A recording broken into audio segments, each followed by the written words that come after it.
Hi everyone, welcome everyone.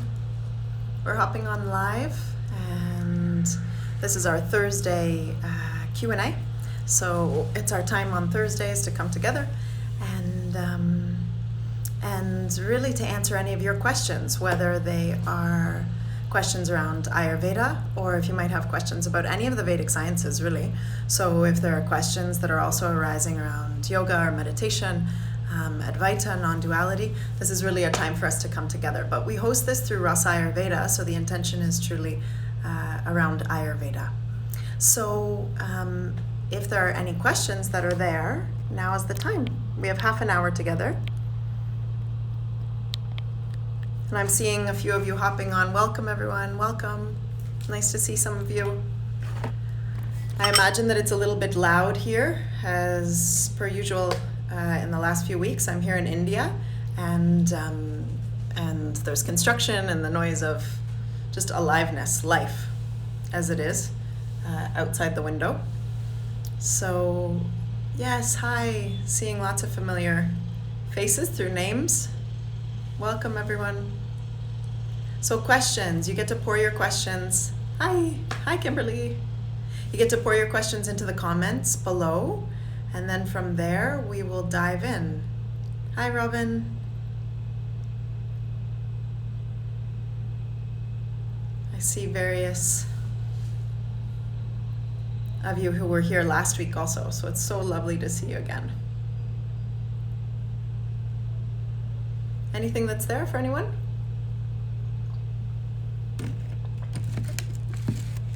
Otherwise, we can just sit here and meditate together. I'm always up for that. So we could always have a guided meditation together.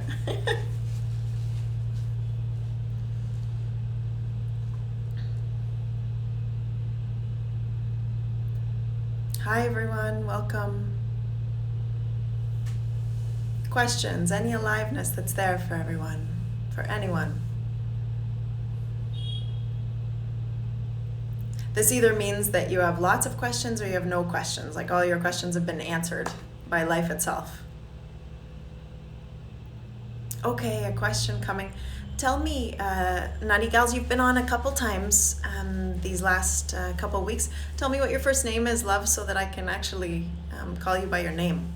So she's asking, how does one tell if their digestion is sluggish? So in Ayurveda, sluggish digestion, it depends on what we mean by it, but we actually talk about digestion as what is called Jatar Agni. So Agni means fire, and Jatar Agni is the digestive fire. So there are various forms of Agni, various forms of fire. Anna, hi Anna, and I love you also, I love you too. So there are various forms of Agni that are existent in the body. Actually, we talk about 40 different types of Agni that help the entirety of the process of what it is in this miracle and mystery of the physical, energetic, mental, emotional form to come into its dynamism. So that those Agnis are always at play, and Agni, fire, as it resides in our system, it's responsible for a whole host of various processes that relate to what we would call digestion, but not just digestion as in gastrointestinal digestion. And what I mean by that is Agni is needed to digest even, for example, impressions. So through the five senses, when we're ingesting life, what we're actually doing is we're digesting, and that's the responsibility of Agni. So even that digestion can be sluggish. So when Anna's asking this, the question can go really, really deep. Or the mind has a certain Agni to it as well, a certain digestive capacity to be able to digest impressions, to be able to see things as they are, to be able to take in life, and then be able to compute it. This is a certain digestive functioning. And so it depends on what we're asking about digestion. But as I said before, a lot of us, when we're referring, and I assume, Anna, but you can clarify if you meant something else, when we refer to digestion, what we often mean is our gastrointestinal digestion. So what's happening in the gut. So this is called Jatar Agni. It's a specific Agni. It's the digestive fire. And that digestive fire, it's said, can manifest in 4 different states. So we can have 4 different states of the digestive fire. I'm seeing that I have a little bit of turmeric on my fingers. This is the amazingness of being in India. and eating with the hands. So it dyes the skin, it dyes the fingers, etc. So those 4 different states, oftentimes when I ask students or when I ask individuals, what do you think the manifestation is of these 4 different states, if you were to guess? And oftentimes people will tell me the 3 states, which are imbalanced states, but they'll rarely say one of the 4, which is totally balanced, that we can have a balanced, harmonious, completely healthful digestion. So that's one of the 4 states, that everything is good, that everything is flowing tick-tock. So we're ingesting food, we feel wonderful both during and after we eat the food. There's a certain rapidity in which it's digested, but not too quickly, and we feel ready to eat at the next mealtime, 3 or 4 or 5 hours later, somewhere between 3 to 5 hours later. We feel good. We feel energy from the food, we feel vitality from the food. So that's what's called Sam Agni. It means even. Sama means even. So it's an even fire, that the fire is even in our bellies, in our guts. And so we feel like we digest well.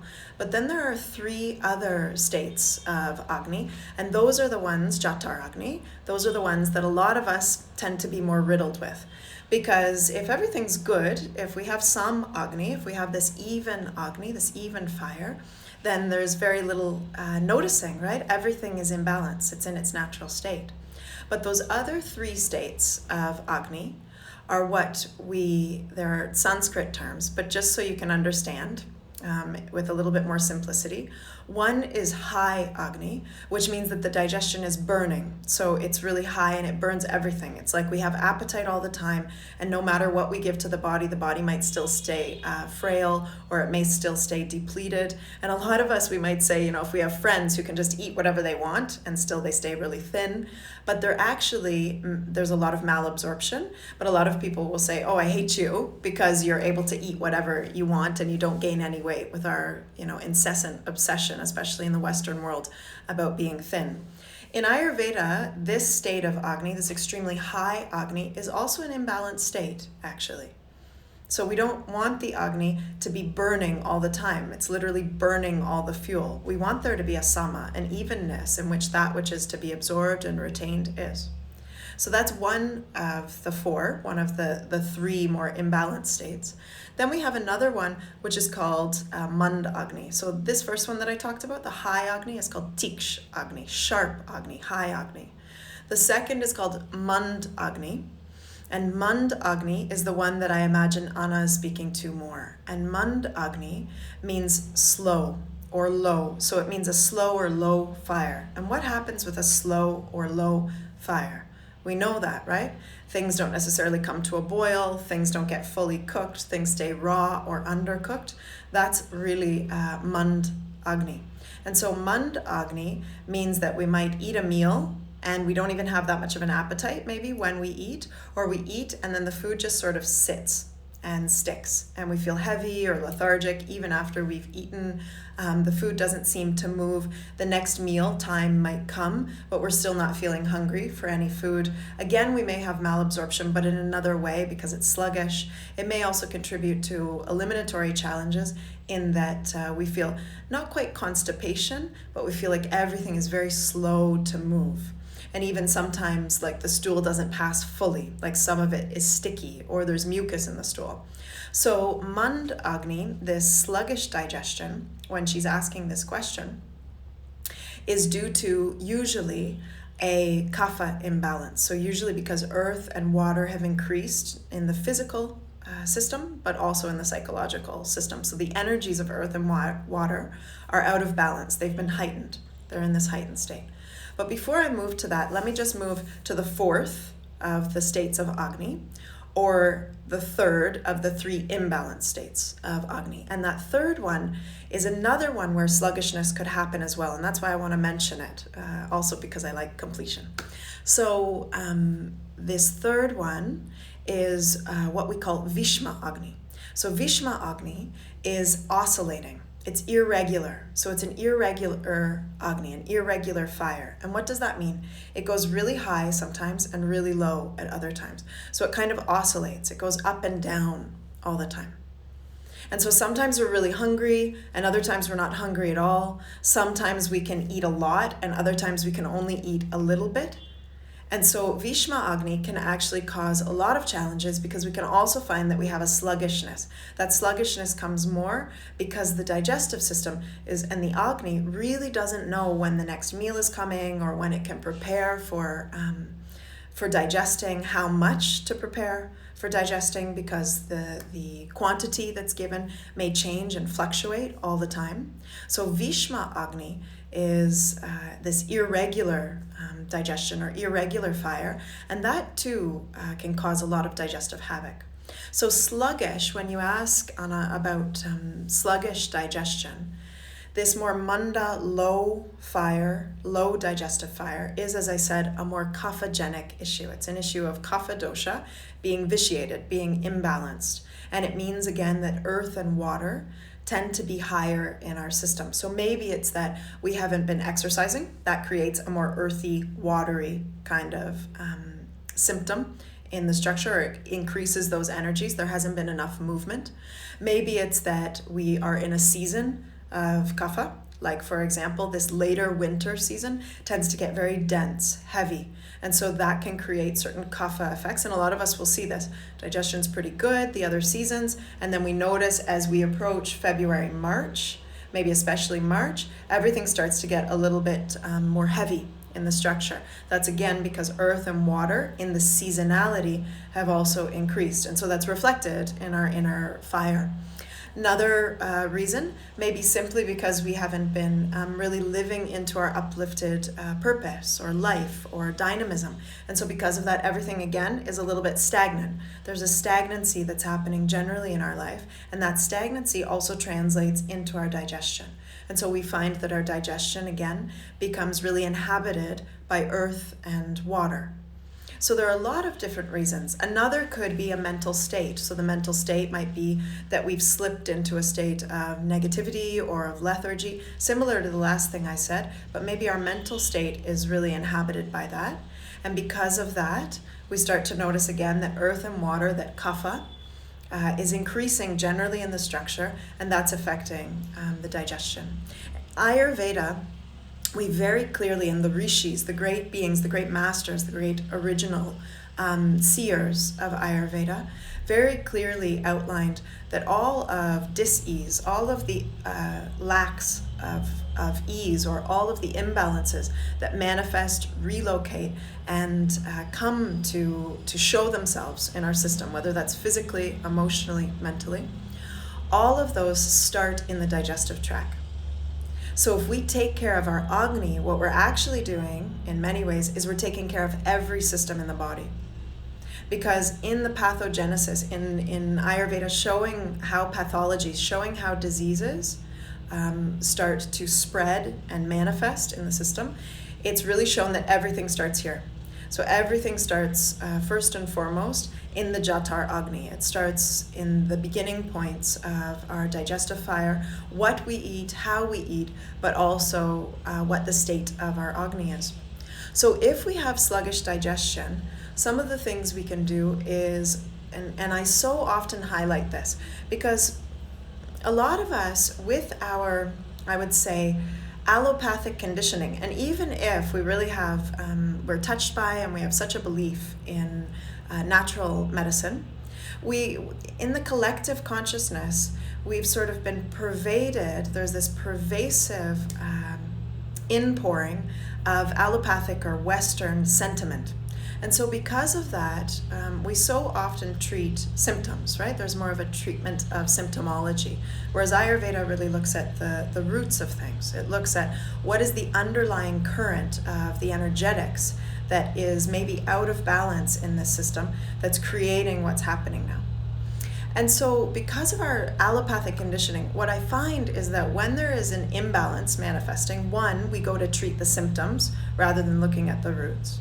And then two, we also look to add things rather than remove things. And this is an interesting one. It's like take a pill, go to the doctor, whatever it might be. Add things to what I'm doing rather than shift some of the things that are free to change, and will also simplify my life because I don't have to add one more thing, but I can actually remove something. So that's where I like to start from, because if you have sluggish digestion and you notice that you are maybe engaging, for example, like the negativity example I gave before, engaging in maybe a current of social media that's quite negative, then you might say to yourself, okay, maybe I unfollow, or I'm not in contact, or I no longer look at that kind of messaging, and I notice what happens to my psychosomatic state and thus my digestion. Digesting those negative imprints every day, those negative impressions, how is that affecting my system? And this is free medicine. This is the medicine of Ayurveda in many ways. It involves diet, but it also involves lifestyle, and there's a huge amount of suggestions in Ayurveda that relate to what we call vihara, lifestyle, what we can do in our lifestyles that can be medicinal. So it might be, if we have sluggish digestion, looking at some of the things that we might remove or just change slightly. And then looking at some of the things we might add. So if there's kapha happening in our structure, maybe we will say, okay, I need to do a little bit of exercise daily. Go for a good vigorous walk each day. Do a set of 12 sun salutations every day. This is a great fully embodied practice that wakes up the Agni, not just in the digestive system, but it wakes up Agni, it wakes up the fires throughout the whole system. So all the different digestive, metabolizing, transmutational processes that Agni is responsible for throughout the whole system, and I would say the three brains, so the cerebral brain, the heart brain, and the gut brain, it wakes up all of those. So just 12 repetitions of Surya Namaskar, of sun salutation every day, is a wonderful practice, and it takes you maybe about 20 minutes. So these are some suggestions. Other things that are really wonderful, and this is one of the things we've created at Rasa Ayurveda, are using spice churnas. So in India, or in Ayurveda, we might call them masala churnas or digestive churnas. Churna is a powder, masala is spice. So I've formulated 4 different spice churnas, 4 different spice powders, spice mixes that you can actually take as a digestive tonic, or you can add to your food. So one way you can take them is you take a half a teaspoon in a bit of warm water, like in a cup like this. So warm water, because you don't want to drink too much water. And so you're going to put a half a teaspoon into warm water, mix it up, drink it before you have 2 to 3 meals a day. And depending upon what you're dealing with in your digestion, so as I mentioned before, if it's holding and it's sort of sluggish, then you might use what we have as the kapha spice mix. But if you have a lot of bloating and gas, then I would suggest, for example, using the vata spice mix. If you have acid reflux, or you have a lot of burning or pain while or after eating, then using the pitta spice mix. And lastly, we've made a tridosha spice mix that is just kind of an overall, all-round tonic for the digestive system. So one way is to take it before the meals, but another way is to just mix it in your food, and it's a wonderful, they're really flavorful as well, using many of the classical Indian spices, and highest quality organic and wild crafted spices. And so you'll smell, as soon as you open the craft paper bags, the recyclable bags that they come in, the freshness of the spicing really pervades the space. It's really beautiful to see people actually open some of the containers and smell them. So another way is to cook, whether it's you're having a rice or a soup or whatever it is that you're making, to add this spice mix to it. So those are some answers to that question. And we do a whole chapter actually in the Ayurveda online just on Agni as well, but I love that you asked that as well, Anna. Yeah, great. She says that it makes sense for a mostly kapha gal, so we'll check out those spices. Wonderful. Oh, welcome. I'm seeing various people hopping on. Easy to digest. Morning, you beautiful soul. I heard it's a blizzard in Ontario, so someone's saying, lucky that I'm not there. Okay. Oh, I'm glad that you love the spice mixes. So happy to hear that. Other questions? We still have about 10 minutes together this morning, this afternoon, wherever you are in the world. I know some of you are in Europe. Some of you may be here in India as well. Other questions that might be there for anyone?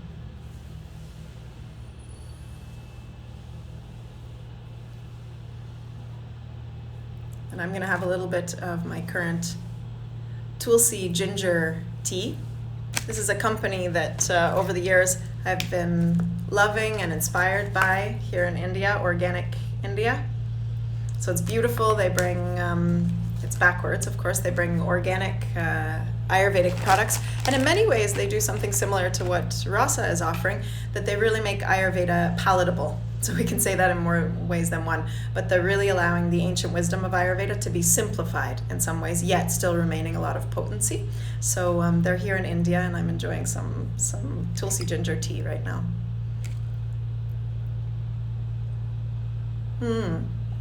Okay, so the Flourishing Yogi is asking, I'm mostly pitta but have been gassy and bloated, so the kapha blend would still work for me. Excuse me. So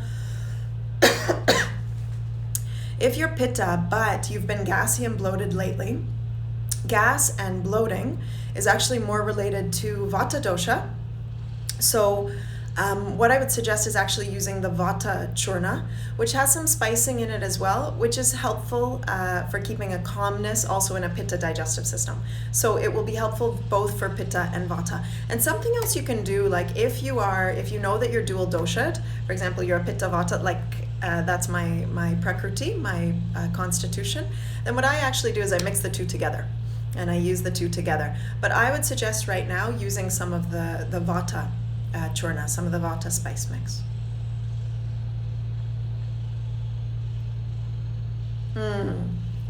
So Kimberly's asking right now, recently read your post on being steeped. Do you have any tips to really waking up to the truth? So maybe some of you know, currently I'm on the Rasa Ayurveda Instagram. But there's a second Instagram where I share more of yoga, meditation, and some Ayurveda there, as well as my own journeys. I've been sharing that more and more because many of you have been asking. You know, these travels, the way in which I've moved over the years for teaching and for sharing, I won't say that I've taken them for granted, but I just wasn't used to sharing on social media. So people were really asking to see more photos. So if you hop on there, you'll see a lot of things. But I was having a profound reflection today, just really, truly about this self-steeping. The simplicity of arriving to a place which never requires any arriving, because it always is. And what I mean by that is in the truth of seeing who we truly are, of recognizing this very moment as the only moment that exists. There's this letting go of the concept of separation, the letting go of the concept of being a personality, the letting go of all of the conditioning and the conceptualizing and the identifications that we are this form body, what we might call in the Vedic tradition this nama rupa, all these names and forms, and ahamkara, this I maker, the ego that has been constructed both in this life and from past life inheritances. And in sight, there starts to be a deep steeping, a marination, a drenching, in which that one is really truly seen.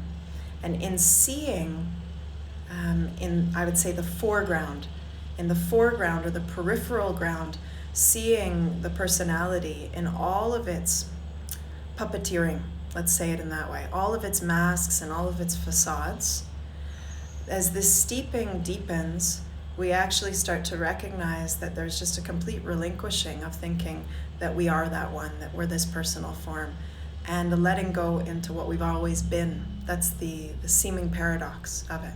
And even to talk about it limits and confines the recognition. That's what I would say.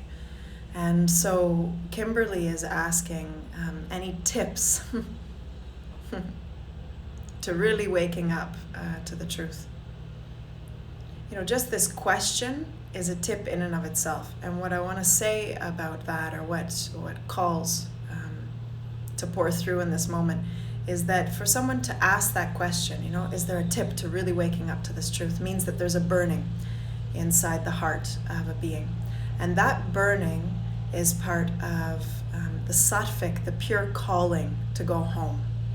And each one of us has a calling to really know what the meaning is of this life and the meaning of existence. And so that, I would say, is the greatest tip, Kimberly, to just continue to orient towards the burning, to let yourself be burned from the inside out, and to continue to follow that burning. So to let the flame, to kindle the flame with absolutely anything that helps it to burn bright. So for example, hopping on at 7 a.m., I know you're in Ontario, hopping on at 7 a.m. so we can come together in intimacy in these ways to start our day rather than being, for example, on Facebook just scrolling. If there's a burning inside of our hearts, anything, reading from great masters, sitting in the presence of other beings or sangha or community, sitting retreat as well. I know you've been with me in retreat, orienting to silence and nature. I mean, these are tips, but really they're commonsensical, because in that already isness, we start to recognize that anything that brings us into the home of simplicity, into the home of just pure being, of resting as we are, is going to be the greatest tip. It's what will orient us to this very moment. So nature so profoundly reminds us of what already is. Stillness, quietude, and definitely the inspiration of being in fields that really allow that burning to burn bright, and as I said before, to be kindled, to sort of be ever awoken. So I'm really grateful that you asked that question. Robin's asking, where can I get Rasa in Toronto? So currently we have Rasa products in Ayurvedic Rituals. So Ayurvedic Rituals is on DuPont. You can look it up. It's a beautiful friend of ours, Andrea Oliveira. She, for 30 years, has been offering Ayurvedic treatments and holding a space in Toronto for Ayurvedic doctors, Ayurvedic workshops, inviting us as well to come and offer things. And so she's one of our stockists currently. And that's a beautiful location as well if you want to go in Toronto.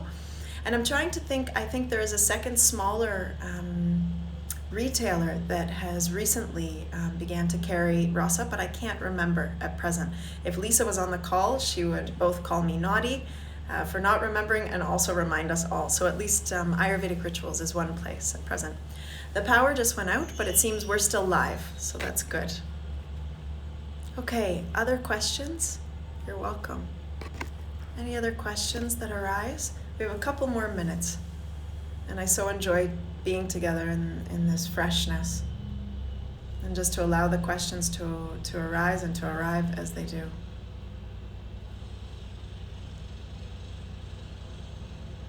Anything else that's there for anyone this morning, this afternoon?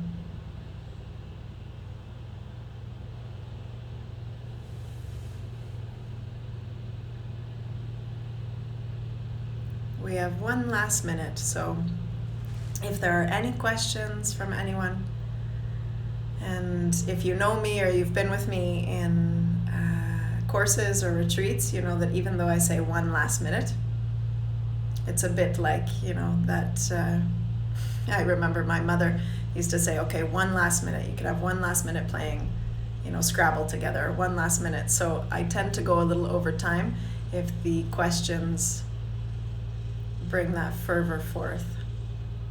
Anything else that's there for anyone?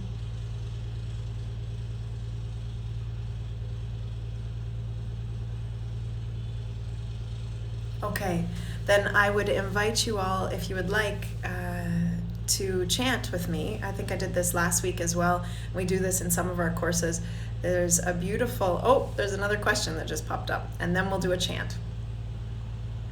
So the last question that came up, I'm vegan and keto, but I've been struggling with keto lately because it's hard not to eat grains. How do I manage this? What I would say, if it's hard not to eat grains and grains feel wonderful in your system, then eat grains and don't really be anything. Let go of being vegan or being keto. Now, I don't mean that in that you might not still eat a vegan diet or a primarily keto diet, and that may not be something that you're really inspired towards, but it's in the beingness. Again, it's what I talked about a moment ago. When the personality really becomes steadfast and sort of clenched to identifications, actually everything in us is rallying for freedom. And so what happens with that is we find it then very hard, right? We all know this. We try to, have New Year's resolutions, or when we move from push and effort, then we necessarily will get the same amount of effort or push that returns. When we move from surrender, something else happens, vairagya, when there's a softness, or at least when we bring a combination, as Patanjali offered, of both what we call abhyasa, efforting, and vairagya, surrendering. Because then in that way, we're actually modulating, or let's say we're kind of moving in our own, we might even call it, as the Zen tradition calls it, wei wu wei, action without action. There's like this softness in the way in which we put forth our effort, but we also surrender everything to God. And Swami Radha, some of you have heard me say that she was a beautiful Swami, female Swami. She used to say very clearly, I put forth my effort, I do what I need to do, and I leave the rest up to God. So even when it comes to dieting, when we push so hard, sometimes what happens is everything wants to sort of relinquish and surrender and move to the other extreme. So if we can find that madhyama marga, that middle path, the madhyama, the middle way ourselves, then we're going to notice that that will naturally create this natural kind of movement, like water, an effortlessness in the way in which you move. So mostly you don't eat grains because you have one sense or another around them. But once in a while, you find that eating grains is actually very establishing, grounding. It brings the sweet taste, healthy grains, right? So grains that are unpolished, or grains that are indigenous grains that really do have specific vitamins, minerals, and also in their qualitative offering, according to Ayurveda, they're like mother's milk to some degree, grains.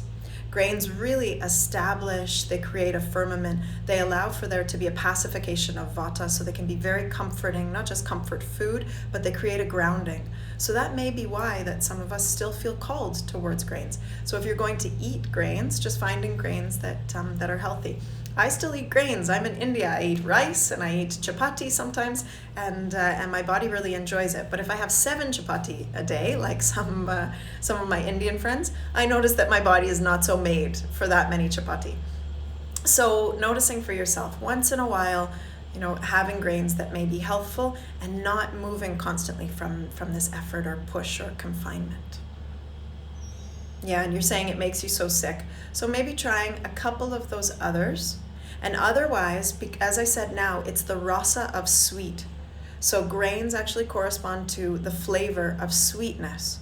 And so try to get sweet in another way. Sweet potatoes, pumpkins, gourds, carrots, even fruits, of course. But some of these denser root vegetables that will bring some of the same qualities of that density and sweetness like grains might. Okay, I hope that's hopeful. I hope that's helpful. All right. You're also so welcome. Let's chant together, as I said before. There's a beautiful prayer that arises from the Vedas, from the original Vedas. And this prayer is a mantra that really reminds us that we already are. We already are complete. There's nothing else needed to complete us. We already are whole. That we arise from Brahman, that we arise from pure consciousness, and we return to pure consciousness. That we are that we are this essentiality, that we are beingness. Ultimately. And this is the greatest healing wisdom we can potentially have, because when we recognize that, we recognize the greatest medicine, which is to rest as we are. Everything, every resource, every intuitive knowing, every need, if we could use the term need, can be fulfilled from really resting in the presence of who we truly are. Life becomes more. And so this prayer is a beautiful prayer that helps us to, on a vibrational level, let's say that, resonate with this knowing that we are complete. So I will invite you to repeat after me. It's a few lines, and if you feel comfortable, you can bring hands to heart. Om Purnamada Purnamidam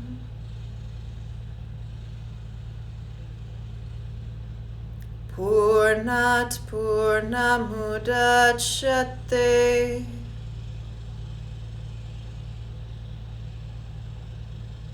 Purnasya Purnamadaya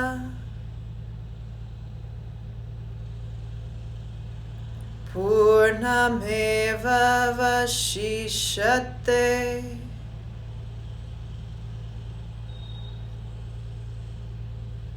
Om Shanti Shanti Shanti.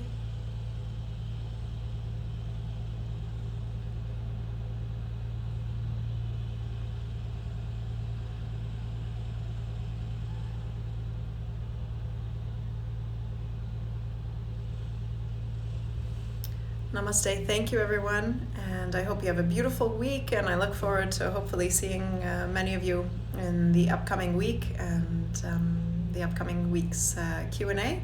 And as always, if you want a little more education around some of the things we've discussed, then you can hop on the Rasa Ayurveda website. We have a whole educational side of things that are there. Just discover the website a little bit more. We also have ongoing vlogs and blogs that are there. So our hope is really to disseminate and to share as much as possible. Of course, there's the product side of things and consultations with myself, but there's all sorts of free content there as well. So please, and always send in questions privately to us if anything's arising for you. So have a blessed, blessed week, and so much love to each and every one of you. Good afternoon, good morning, good night to everyone.